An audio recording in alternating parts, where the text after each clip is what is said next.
نحمده ونصلي ونسلم على رسوله الكريم أما بعد فأعوذ بالله من الشيطان الرجيم بسم الله الرحمن الرحيم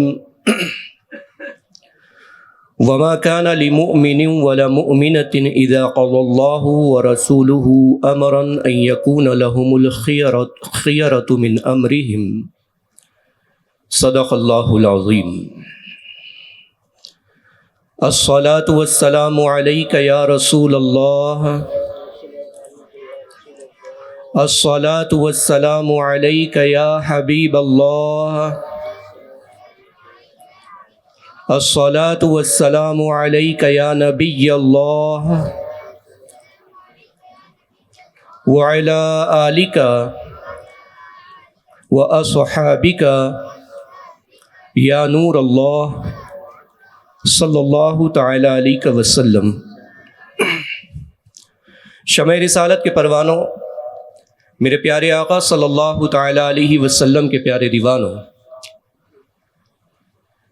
سنی دعوت اسلامی ہبلی کے اس سالانہ سنی اجتماع میں علمی مذاکرے کے اس سیشن میں اختیارات مصطفیٰ صلی اللہ تعالی علیہ وسلم کے موضوع کے ساتھ ہم آپ کے سامنے حاضر ہوئے ہیں، اور انشاءاللہ تعالی آج اسی موضوع پر، اسی ٹاپک پر ہم اپنی جماعت کے مایہ ناز علماء کرام سے کچھ اہم دلائل و براہین سماعت کریں گے انشاءاللہ تعالی۔ اس موضوع پر میرے ساتھ گفتگو کرنے کے لیے میری بائیں جانب حضرت علامہ جاوید رضا نجمی صاحب قبلہ، پرنسپل جامعہ حرا نجم العلوم مہاپولی ممبئی موجود ہیں، اور ساتھ ہی سنی دعوت اسلامی کے مرکزی ادارے جامعہ غوثیہ کے ایک بہترین مدرس حضرت علامہ مفتی عبد الکریم نجمی صاحب قبلہ بھی ہیں۔ انشاءاللہ تعالی اس موضوع پر ہم گفتگو کریں گے۔ حضرت یہ موضوع لانے کی جو وجہ ہے، ہم دیکھ رہے ہیں کہ الحمدللہ ہمارا اہل سنت و جماعت کا یہ عقیدہ ہے، اور ہم اس پر قائم بھی ہیں کہ اللہ تبارک و تعالیٰ نے اپنے پیارے محبوب نبی کریم صلی اللہ تعالیٰ علیہ وسلم کو بے شمار خوبیاں عطا فرمائی، جیسا کہ سورہ کوثر میں بیان بھی ہے، اِنَّا أَعْطَيْنَاكَ الْكَوْثَرَ، کہ بے شک اے محبوب ہم نے آپ کو بے شمار خوبیاں عطا فرمائی۔ ان خوبیوں میں ہم نے حضور صلی اللہ علیہ وسلم کی بہت سی شانوں کو دیکھا ہے، اور ہم یہ بھی دیکھتے ہیں کہ اللہ تبارک و تعالیٰ نے اپنے محبوب رحمت عالم صلی اللہ علیہ وسلم پر کیسی کرم نوازیاں فرمائی ہیں۔ اسی میں ایک شان اللہ کے رسول صلی اللہ علیہ وسلم کی ہے اختیارات کے حوالے سے، اور یہ ہم اہل سنت و جماعت کا عقیدہ ہے کہ اللہ تعالیٰ نے اپنے محبوب کو اختیارات بھی عطا فرمائے ہیں، لیکن ہم دیکھتے ہیں کہ ہمارے ساتھ ہی رہنے والے، ہمارے ہی جیسے لباس اور چہرے میں نظر آنے والے بعض افراد ایسے بھی ہیں جو کلمہ طیبہ تو پڑھتے ہیں، قرآن کی تلاوت بھی کرتے ہیں، اللہ کی وحدانیت کو بھی مانتے ہیں، رسول اعظم صلی اللہ علیہ وسلم کی رسالت کو ماننے کا دعویٰ بھی کرتے ہیں، لیکن اس طرح نہیں مانتے جیسا ہم مانتے ہیں یا جیسے ہمارے اسلاف مانا کرتے تھے۔ بعض نے تو یہاں تک لکھ دیا ہے کہ جس کا نام محمد یا علی ہو وہ کسی چیز کا مالک و مختار نہیں ہوتا، اسے کسی قسم کا اختیار نہیں ہوتا، معاذ اللہ۔ تو عرض یہ کرنا ہے کہ سب سے پہلے میں آپ ہی کی بارگاہ میں اپنا سوال رکھتا ہوں مولانا جاوید رضا نجمی صاحب کی خدمت میں، کہ سب سے پہلا سوال میرا اسی کے متعلق ہے کہ حضور صلی اللہ تعالی علیہ وسلم کے مختار کل ہونے سے کیا مراد ہے، اور اللہ تعالیٰ نے حضور کو جو اختیارات عطا فرمائے ہیں اس کی کیا دلیلیں ہیں یا کیا شان ہیں؟ بسم اللہ الرحمن الرحیم، لک الحمد یا اللہ والصلاة والسلام علی رسول اللہ صلی اللہ تعالی علیہ وسلم۔ اللہ رب العزت نے اپنی عطا سے اپنے حبیب پاک صلی اللہ علیہ وسلم کو مختار کل بنایا ہے، ہر چیز کا اختیار نبی اعظم صلی اللہ علیہ وسلم کو دیا ہے۔ اللہ نے اپنے حبیب صلی اللہ علیہ وسلم کو تکوینی امور کا بھی اختیار دیا ہے اور تشریعی امور کا بھی اختیار دیا ہے۔ یعنی تکوینی امور سے مراد یہ ہے کہ اللہ نے اپنے نبی کو اس دنیا کی، اس کائنات کا اختیار بھی دے دیا ہے کہ سرکار اس کائنات میں جیسا چاہے ویسا تصرف کرے، کسی کو اولاد دے، کسی کو امیری عطا کر دے، کسی کو سلطنت عطا کر دے، رات کو دن سے بدل دے، دن کو رات سے بدل دے، ہواؤں پہ کنٹرول، پہاڑوں پر کنٹرول، چاند و سورج پہ کنٹرول، یہ سب تکوینی امور ہے۔ اور اسی طرح اللہ رب العزت نے اپنے حبیب پاک صلی اللہ علیہ وسلم کو صلی اللہ تعالی تشریعی اختیار بھی عطا فرمایا۔ تشریعی اختیار، ہاں جی، شریعت کے امور پر بھی کلی اختیار دیا ہے کہ سرکار چاہے تو کسی امر کو جائز قرار دے دے، اور حضور چاہے تو کسی کو حرام قرار دے دے، سبحان کسی معاملے کو واجب قرار دے دے، کسی کو فرض قرار دے دے، کسی کو حرام قرار دے دے۔ شریعت کے پورے معاملے کا کنٹرول اللہ رب العزت نے حضور صلی اللہ علیہ وسلم کو عطا صلی اللہ علیہ وسلم، سبحان اللہ۔ تو حضرت اس کے جو جیسے آپ نے فرمایا کہ تکوینی امور یعنی جو کائنات میں جو اختیارات کا معاملہ ہے، تو اس پر کچھ دلیل بھی ہے یا بس ہم ایسے ہی عقیدہ رکھتے ہیں؟ نہ اہل سنت و جماعت کے جتنے عقیدے ہیں، جتنے عقائد ہیں، الحمدللہ سب پر قرآن و حدیث کے متعدد دلائل موجود ہے۔ سبحان اللہ، سبحان اللہ۔ آپ دیکھیے اللہ رب العزت نے ارشاد فرمایا للہ ما فی السماوات و ما فی الارض، زمین و آسمان میں جو کچھ ہے وہ اللہ رب العزت کا ہے۔ بے شک، بے شک۔ دوسری جگہ اللہ رب العزت نے ارشاد فرمایا لہو مقالید السماوات والارض، زمین و آسمان کے خزانوں کی چابیاں اللہ رب العزت کے پاس ہے۔ بے شک، سبحان اللہ۔ تیسرے موقع پر اللہ رب العزت نے ارشاد فرمایا مالک الملک تؤتی الملک من تشاء وتنزع الملک من تشاء، ممن تشاء، کہ ملک کا مالک اللہ ہے، اللہ جسے چاہے سلطنت دے اور جسے چاہے اسے سلطنت کو لے لے۔ جی۔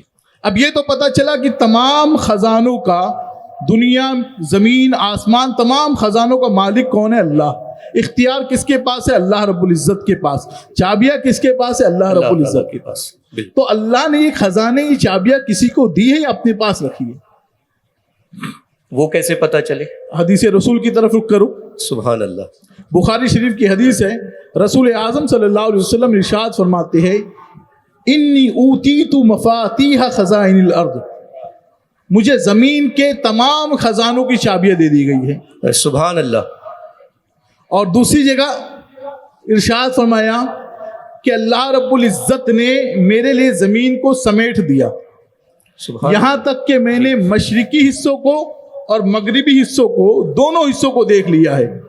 اور پھر فرمایا وَآتَانِيَ اللَّهُ الْكَنَزَيْنِ، اور اللہ رب العزت نے مجھے دو خزانے عطا کیے، سبحان اللہ، الابیض والاحمر، سفید، وائٹ اور سرخ، دو خزانے مجھے عطا کیے۔ سبحان اللہ۔ تو اب جو لوگ یہ اعتراض کرتے ہیں کہ رسول اعظم صلی اللہ علیہ وسلم کو اس چیز کا اختیار نہیں ہے، اس چیز کا اختیار نہیں ہے، وہ ہمیں بتائیں کہ وہ جو سوال کر رہے ہیں وہ اللہ کے خزانے میں چیز ہے یا نہیں ہے؟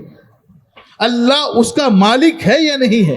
تمام چیزوں کا مالک ہے اللہ۔ اگر اللہ ان خزانوں کا مالک ہے، اور یقیناً ہے، اگر ہے اور یقیناً ہے، اللہ ہی ہر چیز کا مالک ہے، اس کے علاوہ کوئی مالک نہیں ہے، اور اللہ نے ان خزانوں کا اختیار اپنے محبوب کو عطا کر دیا تو کسی کو کیا تکلیف؟ سبحان اللہ۔ اللہ دینے والا ہے، سرکار بانٹنے والے ہیں۔ سرکار خود فرماتے ہیں انما انا قاسم واللہ مؤتی، میں بانٹنے والا ہوں، اللہ دینے والا ہے، عطا کرنے والا۔ سبحان اللہ۔ اب یہ اختیارات آپ دیکھیں، رسول اعظم صلی اللہ علیہ وسلم دنیا میں رہتے ہوئے جنت پر اختیار رکھتے تھے۔ سبحان اللہ۔ سرکار صلی اللہ علیہ وسلم پہلے خطبہ ستون حنانہ سے ٹیک لگا کر دیتے تھے، جی۔ بعد میں سرکار صلی اللہ علیہ وسلم نے دوسرا ممبر بنوایا، جب اس پر کھڑے ہوئے تو ستون حنانہ رونے لگا، ستون رونے لگا، ستون، اور وہ ستون کھجور کے ایک خشک تنے کا تھا۔ آپ دیکھیں رسول اعظم صلی اللہ علیہ وسلم اس پر کھڑے ہو کر خطبہ دیتے تو سرکار کے جسم اطہر کے مس ہو جانے کی وجہ سے اس تنے میں جان آ گئی۔ سبحان اللہ، سبحان اللہ۔ اس کے اندر شعور آ گیا، وہ تنا رونے لگا حضور کی جدائیگی کی۔ سبحان اللہ۔ سرکار ممبر سے اترے، حدیث کے الفاظ ہے سرکار صلی اللہ علیہ وسلم نے اسے گلے سے لگا لیا اور اسے اس طرح چپ کرایا جیسے بچوں کو چپ کراتے ہیں، اور پھر میرے آقا صلی اللہ علیہ وسلم نے اسے 2 آپشن دیے. کہا اے درخت سن، اگر تو چاہے تو میں تجھے اسی جگہ دوبارہ لگا دوں جہاں تو پہلے لگا ہوا تھا، اور تو سرسبز و شاداب ہو جائے گا، تجھے زندگی مل جائے گی. اور اگر تو چاہے تو میں تجھے جنت میں لگا دوں. سبحان اللہ. جنت کے چشموں اور نہروں سے تو سیراب ہوگا، اور تجھ میں جو پھل نکلیں گے اس سے انبیاء اور اولیاء لطف اندوز ہوں گے. پھر سرکار نے فرمایا 2 مرتبہ فرمایا فعلتو، میں نے کر دیا.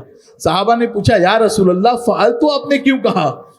تو فرماتے جب میں نے اسے آپشن دیا تو اس درخت نے کہا یا رسول اللہ مجھے جنت میں لگا دیجئے، تو میں نے درخت سے کہا میں نے جنت میں لگا دیا.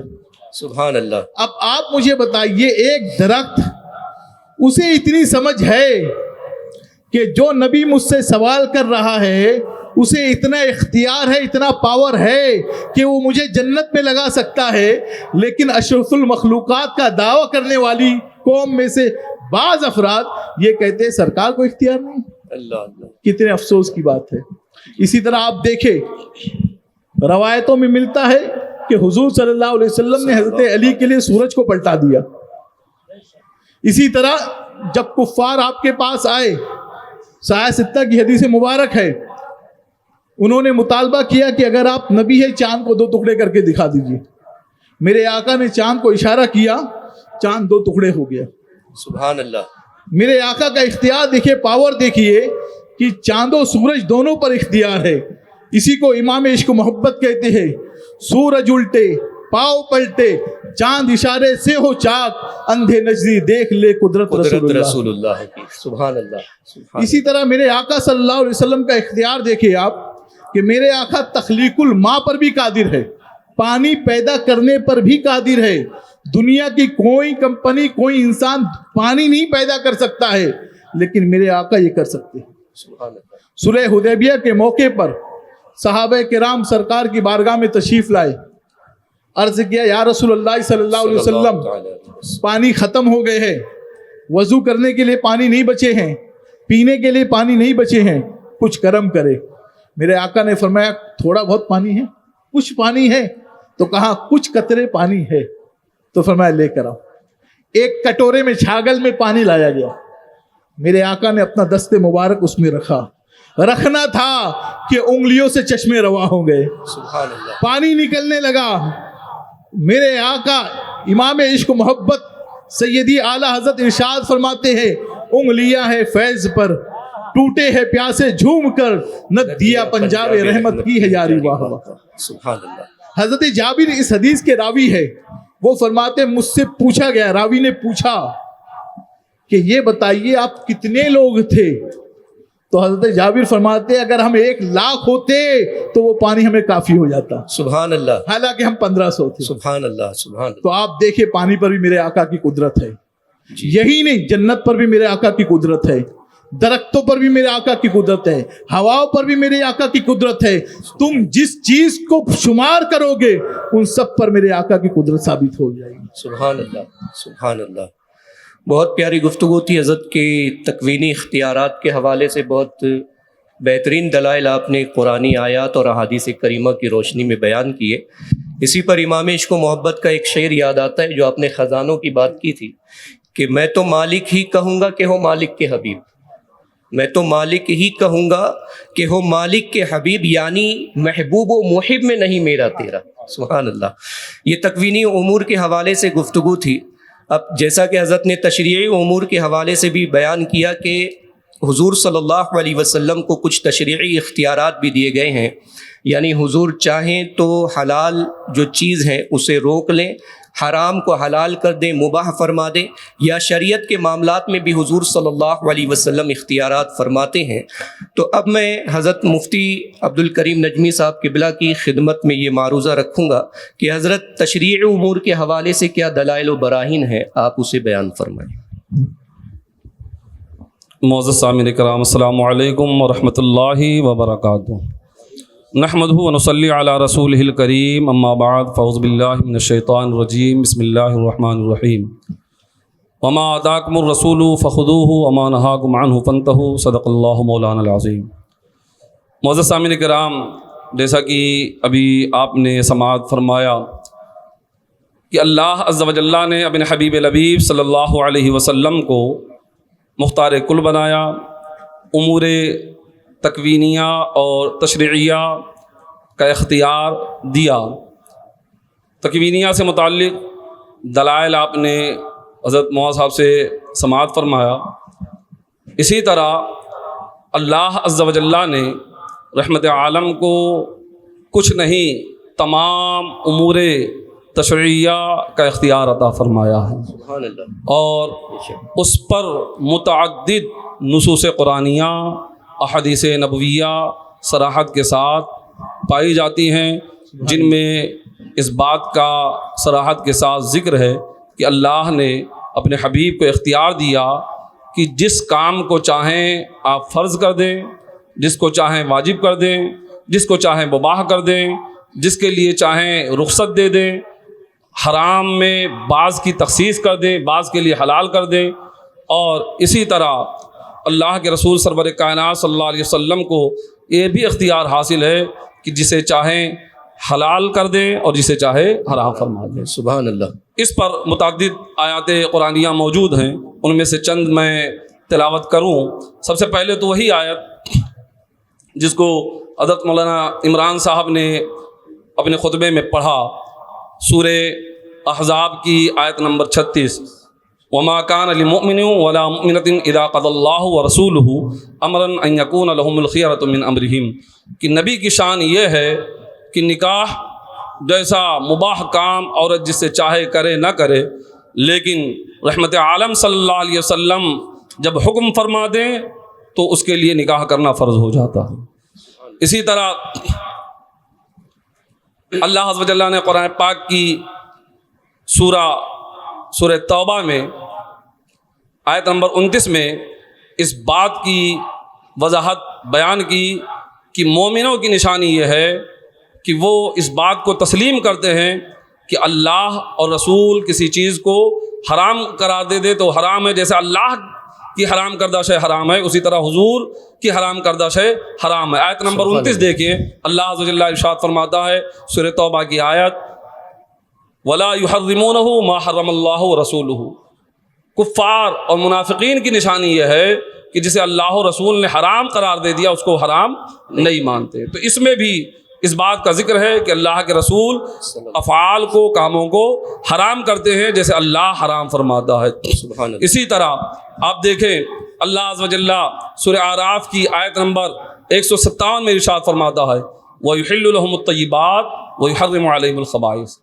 نبی کی شان یہ ہے اور ان کو یہ پاور اور اختیار ہے کہ وہ مومنین کے لیے پاک اور ستھری چیزوں کو حلال کرتے ہیں اور خراب بیہودہ چیزوں کو، بری چیزوں کو اپنی امت کے لیے حرام قرار دیتے ہیں۔ سبحان اللہ۔ یہ سورہ اعراف کی آیت نمبر 157 نمبر ہے، سورہ اعراف کی آیت نمبر۔ اس طرح سے آپ دیکھیں گے قرآن پاک کی متعدد آیتیں اس بات پر دلالت کرتی ہیں کہ اللہ کے رسول صلی اللہ علیہ وسلم کو یہ پاور ہے، اختیار ہے، جس کو چاہیں حرام قرار دے دیں اور جس کو چاہیں حرام قرار دیں۔ وہ آیت کریمہ جس کو میں نے خطبہ مسنونہ کے بعد تلاوت کی، اللہ فرماتا ہے وما آتاکم الرسول فخذوہ وما نہاکم عنہ فانتہوا۔ ما آتاکم الرسول، رسول جو تمہیں دے دیں اور جس سے منع کریں۔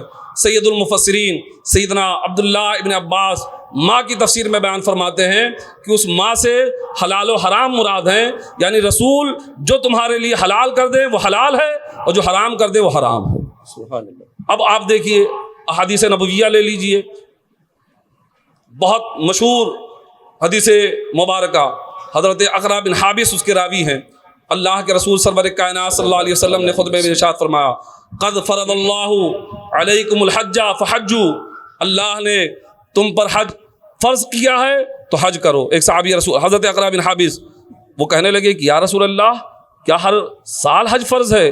اب دیکھیے حضور نے جو اس پر ارشاد فرمایا اس سے ہمارا مدعا اور ہمارا موقف ثابت ہوتا ہے کہ حضور کو اللہ عز و جل نے اس بات کا اختیار دیا ہے کہ جو چاہیں فرض کر دیں اور جو چاہیں واجب کر دیں. حضور نے فرمایا لو قلت نعم لوجبت، اگر میں کہہ دوں کہ ہاں تو تم پر ہر سال حج کرنا فرض ہو جائے. سبحان اللہ.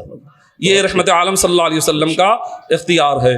اسی طرح آپ دیکھیں سرکار صلی اللہ علیہ وسلم کے اختیارات کو کہ جس کو چاہیں جس کے لیے چاہیں تخفیف کر دیں.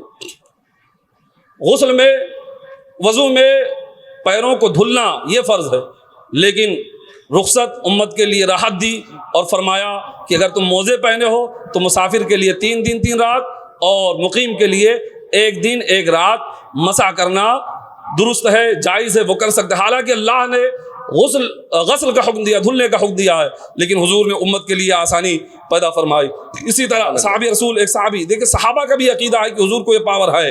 جب یہ بات آئی مسح علی الخفین کی تو ایک صحابی کہتے ہیں لو استزدنا لزادناہ، کہ اگر ہم حضور سے طلب کرتے کہ یا رسول اللہ یہ مسح علی الخفین کی مدت کو بڑھا دیجئے تو حضور کو یہ اختیار تھا کہ وہ ہمارے لیے اسے بڑھا دیتے. سبحان اللہ. اسی طرح آپ دیکھیے کہ حضرت عبد الرحمن بن عوف اور ایک صحابی رسول جن کے بدن میں خارش تھی، عموماً ریشم کا کپڑا عام لوگوں کے لیے ناجائز و حرام ہے، لیکن رحمت عالم نے اپنے اختیار کلی سے ان دونوں حضرات کے لیے ریشم کا کپڑا جائز کرا دیا. اسی طرح سے ایک صحابی عورت نوحہ کرنے والی، نوحہ عام طور پر سب کے لیے حرام ہے، لیکن ایک عورت کے لیے رحمت عالم صلی اللہ علیہ وسلم نے اجازت دے دی. بکری یا بکرا قربانی کے لیے سال بھر ہونا ضروری ہے، اگر 1 دن بھی کم رہا تو قربانی نہیں ہو سکتی، لیکن ایک صحابی رسول کے لیے حضور نے اس کی اجازت. یہ پاور ہے امور تشریعیہ میں کہ حرام کو چاہیں تو حلال کر دے، حرام کو چاہیں تو حلال کر دے. اسی طرح مدینہ مبارکہ کے تعلق سے فرما انی احرم ما بین لابتیہا، مدینہ کے دونوں طرف کی حدوں کو میں نے حرام قرار دے دیا ہے. جس طرح اللہ عز و جل نے حرم مکہ کے ارد و گرد میں حرمت رکھی ہے، میں نے وہ حرمت مدینہ کے لیے رکھی ہے. ایک صحابی رسول حضرت عباس کھڑے ہو گئے اور کہنے لگے یا رسول اللہ، حرم مکہ میں ایک گھاس ہے اذخر، وہ ہمارے سوناروں کے کام آتی ہے اور چھت بنانے کے کام آتی ہے، اللہ نے اس کو حرام قرار دے دیا ہے لیکن ہمیں ضرورت ہے، آپ اجازت دے دیں. حضور نے فرمایا الا الاذخر، ہاں اللہ نے تو حرام قرار دیا ہے لیکن میں تمہارے لیے اس کی اجازت دیتا ہوں. خالق کل نے مالک کل بنا دیا. یہ عقیدہ ہے اہل سنت والجماعت کا. سبحان اللہ. سبحان اللہ. بہت خوب عزت. الحمدللہ حضور صلی اللہ تعالیٰ علیہ وسلم کے تکوینی اور تشریعی اختیارات کے حوالے سے بہت مدلل جواب ہم نے اپنے علماء سے سماعت کیے، لیکن یہاں پر حضرت پھر میں آپ کی طرف متوجہ ہوں گا کہ چونکہ ہم تو یہ عقیدہ رکھتے ہیں الحمدللہ کہ اللہ تعالیٰ نے اپنے محبوب کو یہ عقیدہ عطا کیا ہے، لیکن چونکہ جو ہمارے مخالفین ہیں یا معترضین ہیں وہ کچھ نہ کچھ شوشہ لے کر ذہن میں داخل کرنے کی کوشش کرتے ہیں، جس میں ایک بہت بڑی چیز لے کر آتے ہیں، وہ یہ کہ ٹھیک ہے سارے دلائل ہیں، ساری باتیں ہیں، اللہ تعالیٰ نے بہت کچھ عطا کیا ہے حضور کو اور حضور صلی اللہ علیہ وسلم کو اختیارات رہے ہیں، لیکن اگر ہم مانیں تو پھر اللہ کو بھی مختار مانیں، پھر نبی کو بھی مختار مانیں، تو اس سے شرک لازم نہیں آئے گا، عقیدہ توحید پر اثر نہیں پڑے گا. تو یہی معروضہ ہے میرا کہ اگر ہم حضور صلی اللہ علیہ وسلم کو مختار کل مان لیں تو کیا اللہ تعالیٰ کی قدرت میں شرکت لازم نہیں آ جاتی؟ جی بالکل نہیں. اللہ کے نبی صلی اللہ علیہ وسلم کو مختار کل ماننے سے شرک لازم نہیں آتا ہے. سبحان اللہ. اہل سنت و جماعت کا جو اختیار مصطفیٰ صلی اللہ علیہ وسلم کے حوالے سے عقیدہ ہے وہ یہ ہے کہ اللہ رب العزت نے اپنے محبوب صلی اللہ علیہ وسلم کو اختیار دیا ہے. یہ اختیار عطائی ہے، ذاتی نہیں ہے. سمجھ گئے؟ دوسرا یہ بات، چاہے کسی کو بھی جو اختیار ملا ہو، ہم میں سے ہر شخص کو جو بھی اختیار ملا ہے وہ اختیار اللہ نے عطا کیا ہے. اگر اللہ کی عطا شامل نہ ہو تو انسان جسم پر بیٹھی ہوئی ایک مکھی کو بھی نہیں ہٹا سکتا. اللہ انسان کے پاس اتنا بھی پاور نہیں ہے کہ وہ ایک مکھی کو اڑا سکے. انسان کے پاس اتنی بھی طاقت نہیں ہے کہ وہ ایک موبائل اٹھا سکے. کب؟ جب کہ اللہ کی عطا نہ مانے تب. تو ہمارا یہ ہے کہ دنیا میں جس کو جو کچھ اختیار ملا ہے, ہمیں اللہ نے آنکھ دی دیکھنے کے لیے, ہاتھ دیا پکڑنے کے لیے, پیر دیا چلنے کے لیے. اب ہمارا اختیار ہے کہ ہم اس آنکھ کا کہاں استعمال کریں, لیکن یہ اختیار دیا خدا نے ہے, اللہ نے دیا. سبحان. ہم اللہ کے دیے ہوئے اختیار کو استعمال کریں. اگر اللہ نے عطا نہ کرے ہمیں تو ہم دیکھ نہیں سکتے. تو بہت بڑا مغالطہ ہے یہ شرک کا. دیکھیے شرک کس کو کہتے ہیں, آپ اسے بھی سمجھ لیجئے. شرک کہتے ہیں اللہ کی ذات و صفات میں کسی کو شریک ٹھہرانا. شریک ٹھہرانے کا مطلب یہ ہے کہ جس طرح اللہ کی ذات واجب الوجود ہے, واجب الوجود کا مطلب جو ہمیشہ سے ہے اور ہمیشہ رہے گی, اس ذات کو کسی نے پیدا نہیں کیا ہے, وہ ذات کبھی ختم نہیں ہوگی, وہ ذات ہمیشہ سے ہے اور ہمیشہ رہے گی. ایسی ہی ذات اگر کوئی شخص کسی اور کو بھی ایسی ذات مان لے تو یہ ذات میں شرکت لازم آئے گی. جی. اور صفات میں شریک ٹھہرانے کا مطلب یہ ہے کہ اللہ رب العزت کی جو صفات ہے اسی طرح بندہ کسی بندے کے لیے صفات مان لے کہ وہ بھی ازلی ابدی ہے, یعنی وہ صفت ہمیشہ سے ہے, ہمیشہ رہے گی.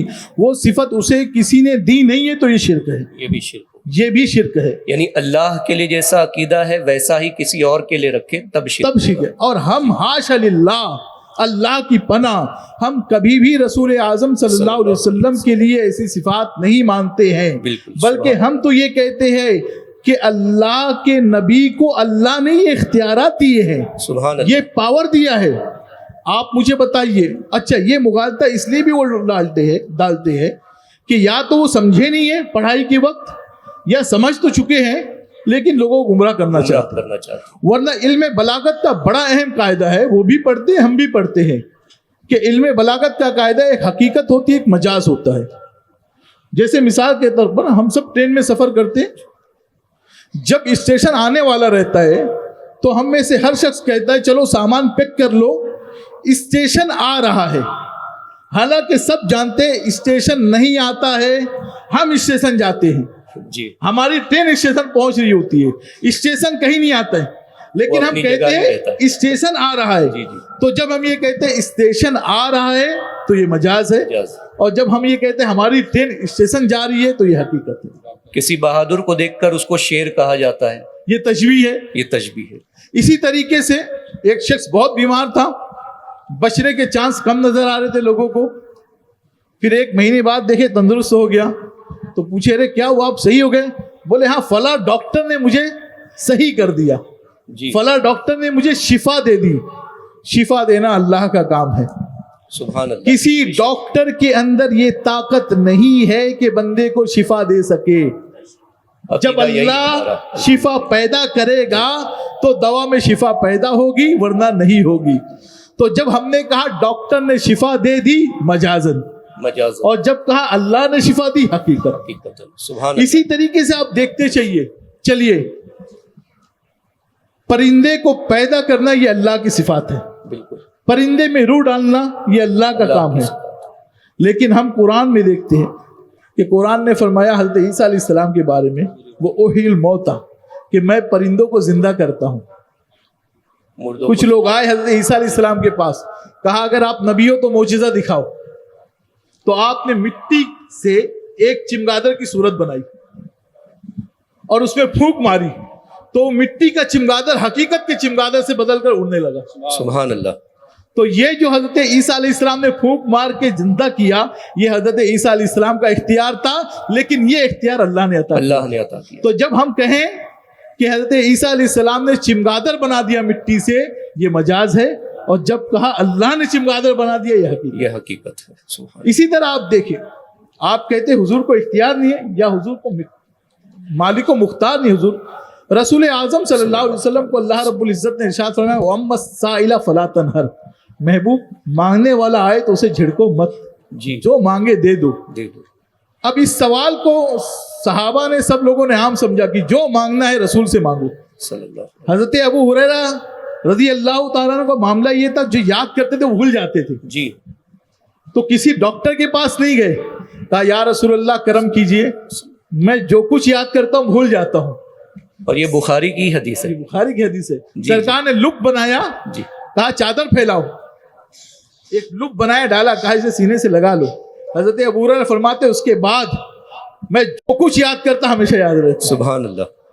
حضرت ابو قتادہ خصائص الکبریٰ کی حدیث ہے, آنکھوں کی بینائی چلی گئی, آنکھ کی یہ ڈھیلی جو ہے باہر آ گئی, کسی ڈاکٹر کے پاس نہیں گئے, طبیب کے پاس نہیں گئے کہ ٹھیک کر دو, طبیب حاذق طبیب دو جہاں کے پاس گئے. سبحان اللہ.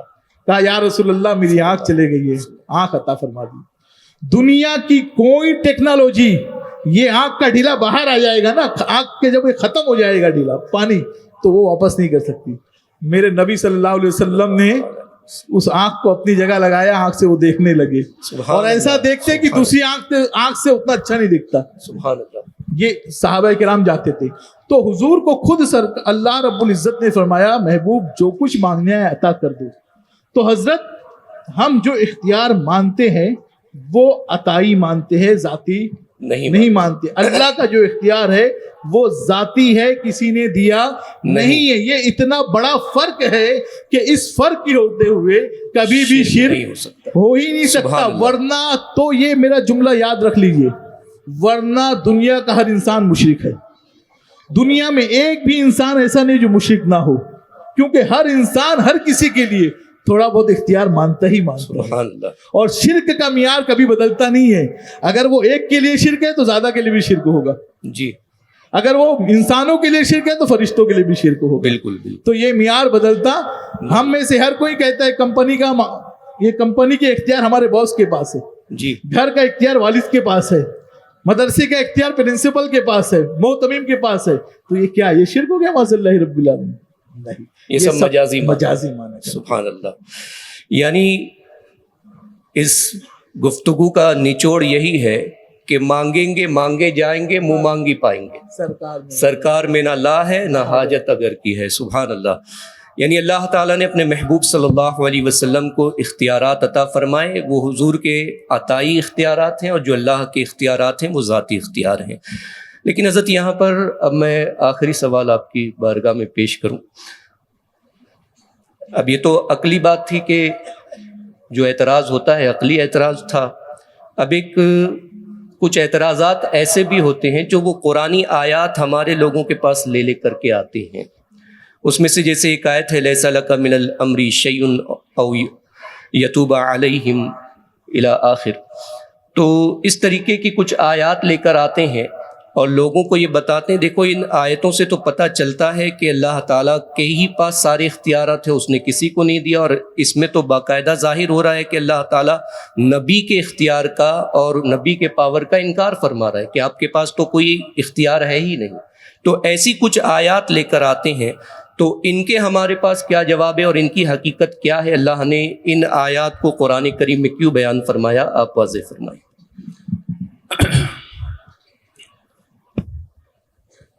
ماشاء اللہ ابھی آپ نے اختیارات مصطفیٰ صلی اللہ علیہ وسلم کے حوالے سے یہ فرق جانا کہ ہم اللہ عز و جل کی عطا سے نبی کے لیے اختیار مانتے ہیں, اور یہ مانتے ہیں کہ اللہ نے اپنے حبیب کو مختار کل بنایا ہے. لیکن اس طرح کے جو اعتراضات کرتے ہیں, قرآن تو دراصل اللہ نے قرآن کو اس لیے نازل فرمایا کہ نبی کی شان بیان کرے اور اس سے نبی کی شان ظاہر ہو. لیکن کچھ لوگ انہیں قرآنی آیتوں سے نبی کے نقص کو تلاش کرتے ہیں, جس کی ترجمانی امام اہل سنت نے یوں کی ہے, ذکر روکے فضل کاٹے نقص کا جویا رہے, پھر کہے مردک کی ہوں امت رسول اللہ کی. کیسی امت ہے جو آیت نبی کی شان کو بیان کر رہی ہے, اس سے وہ نبی کی نقص تلاش کر رہے ہیں. سبحان اللہ. میں اس سلسلے میں چند اہم اور ضروری باتیں آپ کے سامنے رکھ دوں. ان میں سے دو چند بھی آپ یاد رکھیں گے تو آپ کے لیے آسانی ہوگا, پھر کوئی اس طرح سے آپ کے سامنے بات نہیں کر پائے گا. سب سے پہلی بات تو وہی جو حضرت مولانا صاحب نے موجاوید صاحب نے بیان کیا کہ ذاتی اور عطائی کا فرق ہے. یہ فرق آپ رکھیں گے تو انشاءاللہ عز وجل پھر وہ آپ کے سامنے اس طرح کی باتیں نہیں کر پائیں گے. لیکن چند اور اصول میں بیان کر کے پھر میں یہ بتاؤں کہ اس آیت کا اصل مفہوم ہے کیا، اور کیا اس کا تعلق نبی کے اختیار کی نفی سے ہے یا اس میں نبی کی شان بیان ہو رہی ہے. جی سبحان اللہ. تو سب سے پہلے میں یہ عرض کروں کہ ہمارا فریق مخالف یا جو بھی نبی کریم صلی اللہ علیہ وسلم کی شان کے خلاف باتیں کرتے ہیں اور نبی کے اختیار کو کم آنکنے کی کوشش کرتے ہیں، اور اس سلسلے میں اپنے مدعا پر وہ جو بھی دلائل لے کر کے آتے ہیں یا لا سکتے ہیں، ان دلیلوں کا مفاد صرف اتنا ہے. اب آگے جو میں کہنے جا رہا ہوں وہ آپ کے لیے یاد رکھنے کی ضرورت ہے، اصول ہیں، وہ آپ کو ہمیشہ کام آنے والے ہیں. ان دلائل میں جو ہمارا مخالف یا جو منکر اختیار رسالت پیش کرتا ہے اس کا مفاد صرف اور صرف اتنا ہے کہ اس میں نفی اگر ہو رہی ہے تو یا تو ذاتی کی نفی یا اختیار کی نفی عطا سے پہلے کی ہے. ہم یہ نہیں کہتے کہ اللہ نے پیدا ہوتے ہی سارا اختیار حضور کو دے دیا. دھیرے دھیرے دھیرے دھیرے ضرورت کے مطابق، جیسے علم دھیرے دھیرے علم غیب اللہ نے ما کان و ما یکون کا عطا فرمایا، لیکن یہ عقیدہ نہیں کہ جیسے پیدا ہوئے سے سب عطا فرما دیا. دھیرے دھیرے ضرورت کے مطابق جیسے قرآن نازل ہوتا گیا. تو اختیار کا بھی معاملہ یہی ہے کہ اللہ نے اپنے نبی کو جو اختیار عطا فرمایا وہ بتدریج عطا فرمایا. تو اگر نفی ہے کہیں پر تو وہ عطا سے پہلے کی نفی، یا یہ کہ اس آیت میں اللہ عز و جل کے لیے ذاتی اختیار کا ثبوت ہے. سبحان اللہ. یا یہ بہت اہم کہ جہاں کسی دلیل میں اختیار کی نفی ہے تو اس سے مراد یہ ہے کہ اللہ کی رضا، اس کی مشیت اور اس کی اجازت کے بغیر کسی کو اختیار نہیں، یہ مراد ہے. سبحان اللہ. یا یہ کہ حضور نے کبھی نفی فرمائی تو یہ تواضعاً حضور نے اپنی طرف اس کی نسبت کر لی. یا یہ کہ ترک افضل پر یہ فرمایا گیا کہ ایسا نہیں کرنا تھا، آپ نے ایسا کر لیا ہے تو ٹھیک ہے کوئی بات نہیں، لیکن افضل یہ تھا کہ ایسا نہ کیا جائے. ان باتوں کو آپ یاد رکھیں گے تو اس طرح کی جو بھی دلائل آپ کے سامنے پیش کیے جائیں گے وہ انہی زمروں میں آئے گا، اس کا جواب آپ کے پاس حل ہو جائے گا. اب میں عرض کروں کہ منکر اختیار رسالت کے پاس کوئی ایک ایسی دلیل نہیں جو قطعی ثبوت اور قطعی دلالہ ہو، جس میں اس بات کی صراحت ہو کہ اللہ عز و جل نے اپنے حبیب لبیب صلی اللہ علیہ وسلم کو کسی طرح کا اختیار عطا نہیں کیا ہے. نہ انہیں عالم میں تصرف کا اختیار ہے، نہ انہیں عالم کی سلطنت اللہ نے عطا کی ہے، نہ امور تشریعیہ میں کسی بات کا اختیار دیا ہے. اس طرح کی نفی کرنے والی کوئی ایک دلیل ہمارے فریق مخالف کے پاس صراحت کے ساتھ جس میں موجود ہو نفی نہیں ہے ان کے پاس. اگر ان کے پاس ہیں تو لائیں، ہاتھو برہانکم ان کنتم صادقین فإن لم تفعلوا ولن تفعلوا. ہرگز تم ایسا نہیں کر سکتے. یقین اس بات کو یاد رکھیں. اب آپ آئیں میں اس کا خلاصہ کروں کہ آیت کا مفہوم اصل میں ہے کیا. اللہ عز و جل نے کیا فرمایا؟ لیس لک من الامر شیء. اس کا ترجمہ اعلیٰ حضرت نے فرمایا کہ آپ کے ہاتھ وہ معاملہ نہیں. تو امر آپ کے ہاتھ نہیں تو اس امر سے مراد کیا ہے؟ اب اس آیت کے شان نزول میں جائیں گے تو آپ کو پتہ چلے گا کہ اس میں نبی کی شان بیان ہو رہی ہے. سبحان اللہ. مفسرین نے اس کی شان نزول میں بیان فرمایا کہ جب احد کے دن اللہ کے رسول سرور کائنات صلی اللہ علیہ وسلم کے دندان مبارک شہید ہوئے، زخمی ہوئے، سرکار کے ناب مبارک سے خون کے قطرے بہہ رہے تھے، اس وقت اللہ کے رسول صلی اللہ علیہ وسلم نے یہ فرمایا کہ وہ قوم کیسے فلاح پائے گی جو اپنے نبی کو اس طرح کی اذیت دے. جب حضور نے یہ جملہ کہا تو اللہ نے فرمایا لیس لک من الامر. محبوب آپ کی شان اس سے کہیں بلند ہے. سبحان اللہ. سبحان اللہ. یہ جو اذیت ان کی طرف سے دی گئی وہ بہت معمولی ہے. آپ تو رحمت للعالمین ہیں، بے شک آپ کا دل پہاڑوں جتنا مضبوط ہے. یہ چھوٹی سی بات جو ان کی طرف سے ہوئی، یہ آپ کے خاطر پر غبار نہ لائے، آپ کو تکلیف محسوس نہ ہو، آپ اس کی طرف بالکل توجہ نہ کریں. ایک یہ معنی ہے. ایک معنی مفسرین نے یہ بیان کیا کہ جب رعل اور ذکوان کے قبیلے والوں نے بیر معونہ پر 70 قاری مسلمان صحابہ کرام کو دھوکے سے شہید کر دیا، تو سرکار صلی اللہ علیہ وسلم نے ان کے خلاف 1 مہینے تک 30 دن تک کے قنوت نازلہ پڑھی، جس میں ان کے لیے دعائے ہلاکت تھی. اللہ نے فرمایا کہ لیس لک من الامر، محبوب آپ تو رحمت للعالمین ہیں، آپ کی شان یہ ہے کہ آپ درگزر کریں. تو ان چیزوں میں یہ بیان ہے.